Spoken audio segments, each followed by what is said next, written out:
Assalamualaikum warahmatullahi wabarakatuh. Usulan saya ini rasional, berdasarkan Al-Quran dan ilmu ilmiah, ilmu hidrologi, atau ayat kauliyah dan ayat kauniyah pasti sinkron. Jadi reformasi neraca air Indonesia. Insya Allah kalau reformasi neraca air Indonesia ini dilakukan, krisis air pada tahun 2040 tidak akan terjadi. Marilah simak penjelasan video saya ini. Menteri Basuki, Indonesia harus terapkan Smart Water Management. Ini imbauan pada tahun 2020. Tujuan dari Smart Water Management: 1. Recycle water yang tidak ada run-off. 2. Efisiensi dan tidak ada air yang terbuang percuma. 3. Agar air hujan dapat disimpan sebagai air tanah. Nah, ini kalau dilakukan dengan secara masif, semua masyarakat, swasta, pemerintah, insya Allah krisis air di Indonesia tidak akan terjadi. Ini dilakukan oleh Menteri PUPR. Kemudian yang kedua yaitu melakukan penanaman pohon. Banyaknya pohon, banyaknya air. Ini dilakukan oleh Menteri KLHK dengan programnya Gerakan Nasional Pemulihan Das. Ribuan das rusak, negara rugi ratusan triliun tiap tahun.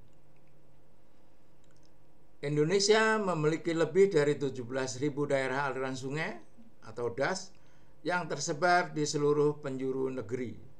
Menteri Lingkungan Hidup dan Kehutanan LHK Siti Nurbaya pernah menyatakan bahwa dari 17.000 das tersebut, setidaknya 2.145 das perlu dipulihkan. Nah, ini jadi kegiatan dua program ini yang saya sebutkan tadi, kalau dilakukan dengan masif, dengan sungguh-sungguh, dengan pembiayaan yang memadai, insya Allah krisis air tidak akan terjadi. Ini berdasarkan ayat kauliyah dan ayat kauniyah. Hubungan antara kedua ayat tersebut, antara ayat-ayat kauliyah dan ayat-ayat kauniyah terdapat hubungan yang sangat erat. Keduanya tidak bertentangan, bahkan saling melengkapi karena keduanya sama-sama berasal dari Allah Subhanahu wa Ta'ala, yaitu ayat kauliyah, yaitu Al-Quran.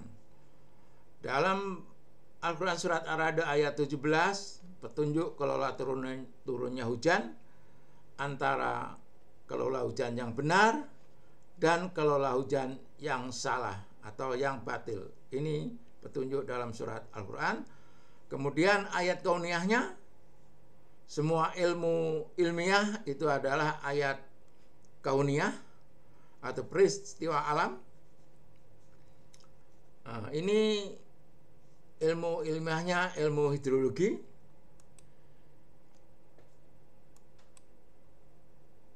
Dan di bumi terdapat ayat-ayat kekuasaan Allah bagi orang-orang yang yakin, dan juga pada dirimu sendiri. Maka apakah kamu tidak memperhatikan?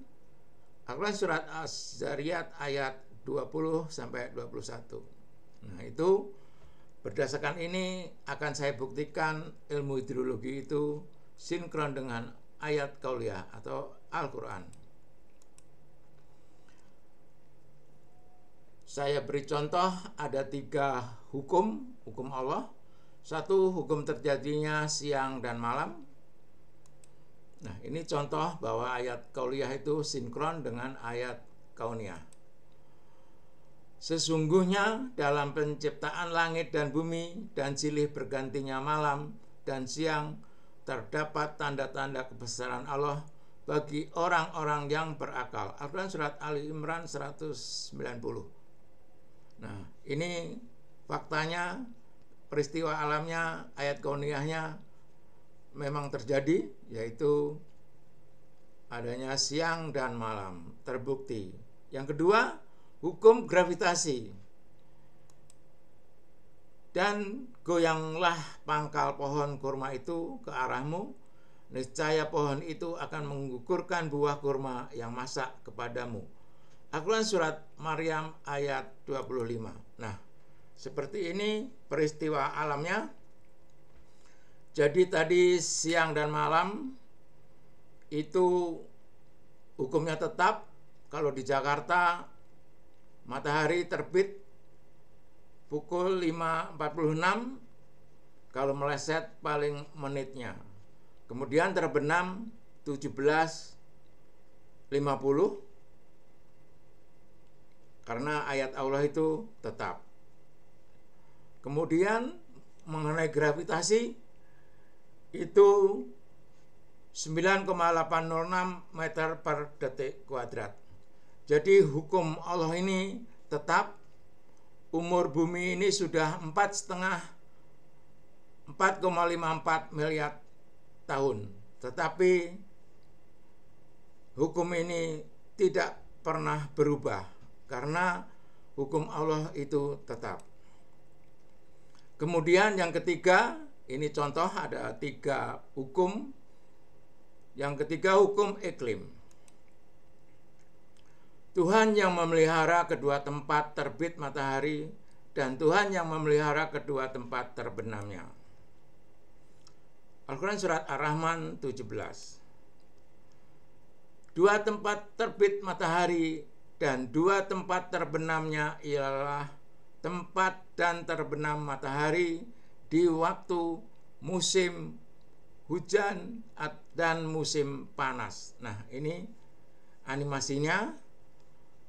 Kalau di Indonesia musim dingin terjadi September sampai Maret, dan musim panas atau kemarau Maret sampai September.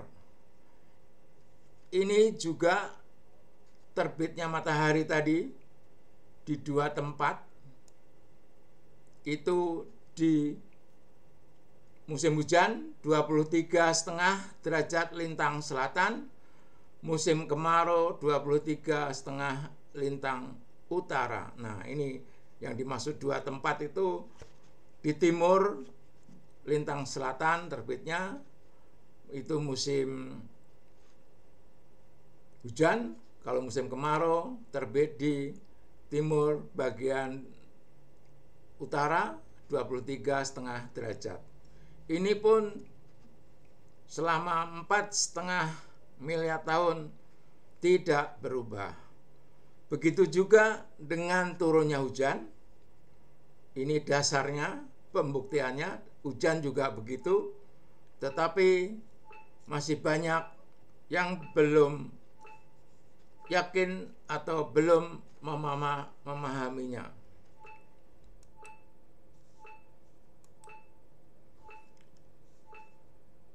Nah, ini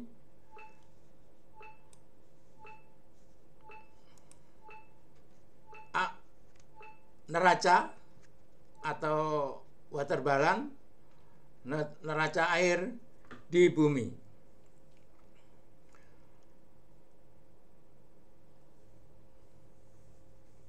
Allah selalu mengawasimu kapan saja, di mana saja. Bukti nyata ilmu hidrologi, firman Allah pasti terjadi. Nah, inilah siklus hidrologi atau siklus neraca air. Ada 3 parameter waktu turun hujan, yaitu runoff, infiltrasi, dan evapotranspirasi. Yang bisa dikelola oleh manusia adalah runoff dan infiltrasi. Secara animasi, siklus hidrologi di bumi atau neraca air di bumi 6 bulan musim hujan, 6 bulan musim panas atau musim kemarau. Jika sedang hujan, yang terjadi adalah runoff dan infiltrasi. Runoff ini akan mengalir terus ke permukaan bumi, lalu ke sungai, lalu ke laut. Nah, ini seperti ini hilang. Ini dalam petunjuknya, kalau hujan hilang itu batil atau salah.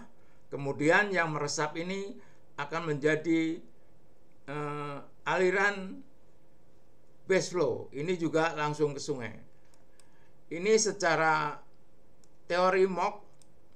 Karena water balance merupakan siklus tertutup dengan periode tahunan, maka perubahan groundwater storage selama 1 tahun adalah 0. Karena ini 1 tahun akan mengalir terus, yang runoff tadi ke sungai, yang infiltrasi tadi ke base flow, ini akan terus mengalir, jadi hilang lagi ke sungai atau ke laut. Ini terus secara kontinu selama 1 tahun. Jadi dalam 1 tahun jumlah base flow sama dengan jumlah infiltrasi. Nah, ini teori Mach. Itulah yang terjadi kalau terjadi hujan. Allah selalu mengawasi kapan saja, di mana saja. Bukti nyata ilmu hidrologi, firman Allah pasti terjadi. Nah, inilah bukti atau hukum bahwa hukum Allah itu tetap. Sebagai suatu sunat Allah yang telah berlaku sejak dahulu, kamu sekali-kali tiada akan menemukan perubahan bagi sunat Allah itu. Sunat Allah yaitu hukum Allah yang telah ditetapkannya. Nah, tadi udah saya buktikan bukti sunat Allah itu tetap ada 3 hukum. Nah, ini juga sama.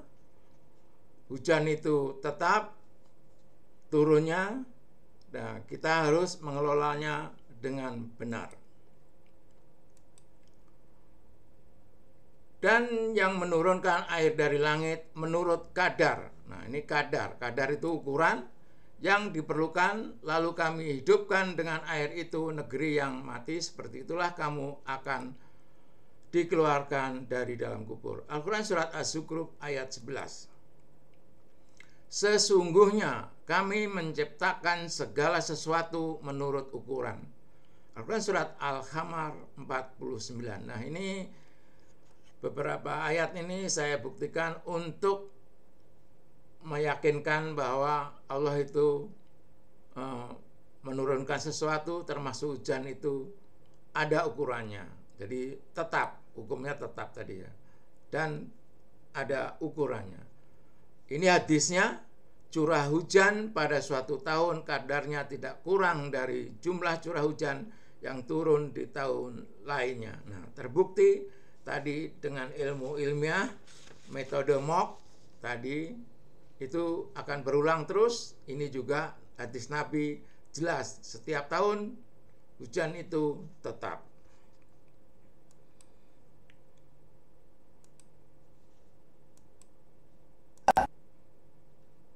Nah, ini pernyataan dari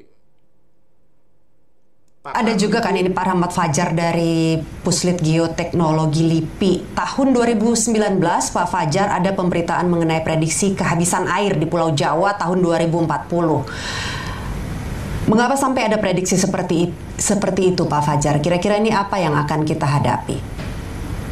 Ya, terima kasih Mbak Rike. Jadi kalau kita bicara mengenai Indonesia, ya kebetulan hari ini pada saat ini adalah Indonesia sebagai salah satu freshwater tank terbesar di Asia Tenggara. Sebenarnya harusnya seperti itu.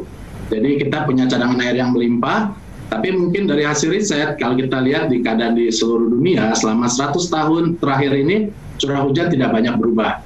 Jadi curah hujan ini relatif tetap per tahunnya, rata-rata curah hujan per tahunnya, tetapi Indonesia menghadapi bonus demografi. Ya, artinya yang memakai air sebagai, kalau kita anggap bahwa air berasal dari air hujan, secara umum itu adalah semakin bertambah. Sedangkan ketersediaannya ini masih relatif tetap. Ini yang menjadi pertimbangan mengapa kita harus berhitung secara hati-hati dari sisi kuantitas dari ketersediaan air yang ada di Indonesia. Nah, itu pernyataan dari Bapak Rahmat Fajar Lubis dari LIPI. Jadi setiap tahunnya, ratusan tahun terakhir ini hujan itu tetap.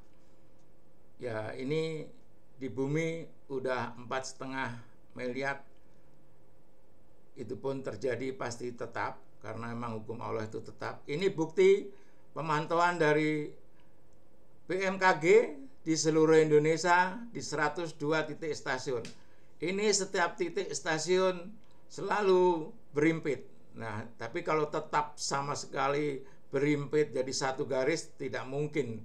Tadi aja waktu juga ada selisihnya, tapi ini melencengnya ini dalam batas normal secara statistik. Jadi 15% lebih atau 15% di bawahnya. Nah, ini 102 titik terus hampir berimpit. Ini bukti pemantauan oleh BMKG yang memonitor di 102 titik stasiun. Nah, ini bukti. Jadi hujan itu tetap.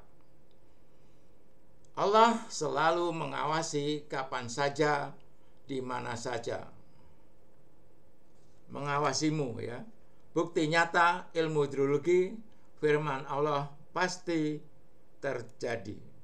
Nah, ini rata curah hujan bulanan stasiun Jakarta selama 123 tahun ini terlalu berimpit. Ini artinya tetap. Sudah beberapa data saya sampaikan bahwa hujan itu tetap setiap tahunnya maupun setiap bulannya.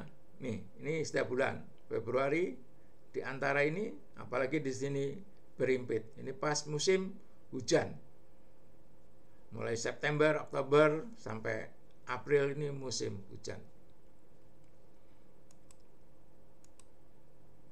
Nah, inilah yang mengakibatkan banjir atau nanti akan krisis air, karena selama 77 tahun seperti ini mengelola turunnya hujan di Indonesia, bahkan ribuan tahun lamanya seperti ini juga di dunia, dengan sistem drainase konvensional, membuang hujan secepatnya ke sungai, kemudian ke laut. Jadi ini yang terjadi selama 77 tahun, 72% runoff terbuang. Yang infiltrasi hanya 28% disimpan atau yang lainnya. Jadi inilah yang membuat banjir di beberapa daerah. Ini terbukti. Jadi usulan saya tadi, reformasi neraca air di Indonesia, artinya ini neraca air ini kita rubah, kita simpan hujan sesuai imbuan Bapak Menteri Basuki, smart water management, atau mengelola air dengan cerdas atau mengelola air dengan pintar. Karena sumber satu-satunya air di bumi ini adalah dari turunnya hujan.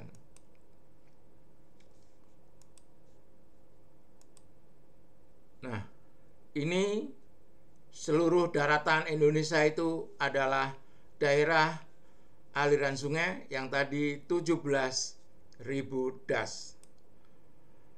Ribuan das, negara rugi ratusan triliun tiap tahun. Nah, ini terbukti das ini udah rusak. Ini tadi yang sudah saya bacakan.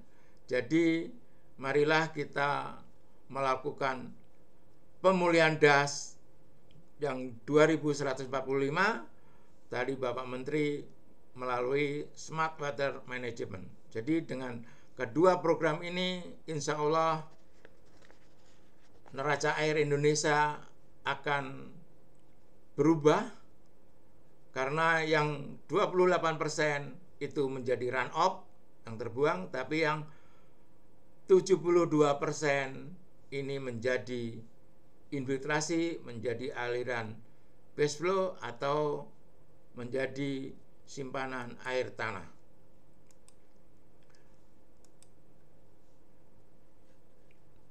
Allah selalu mengawasimu kapan saja, di mana saja.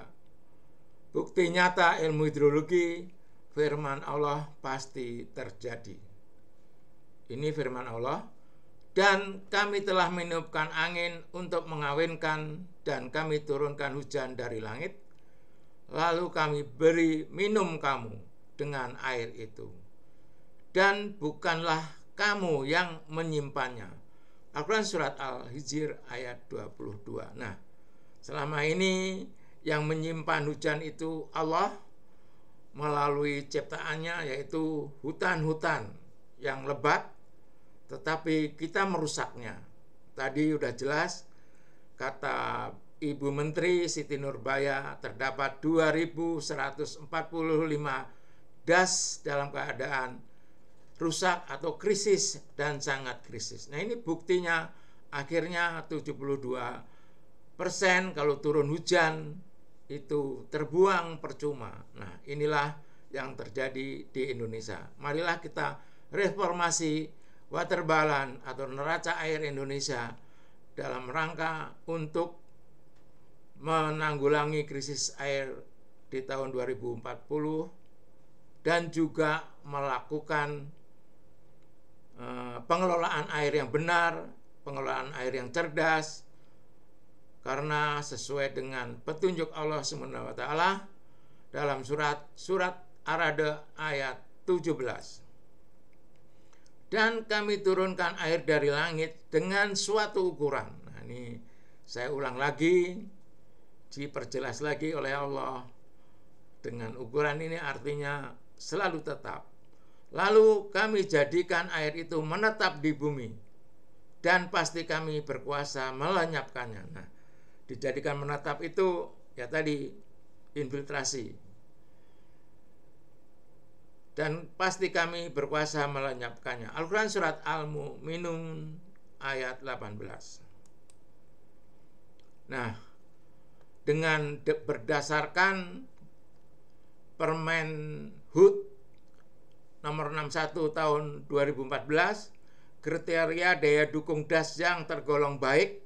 Nah, ini das baik itu kalau koefisien aliran tahunan lebih kecil dari 0,30 atau 30%. Nah, ini jadi dibalik.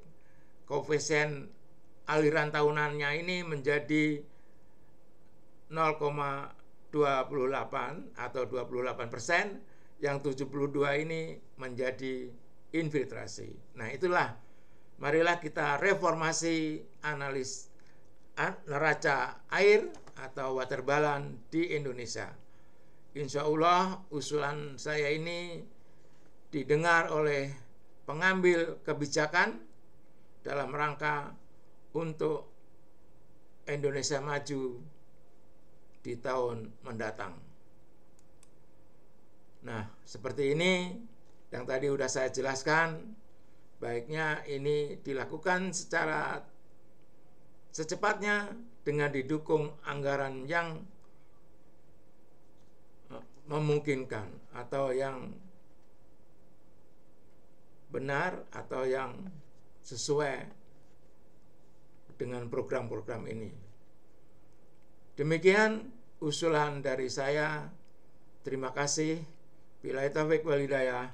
Wassalamualaikum warahmatullahi wabarakatuh.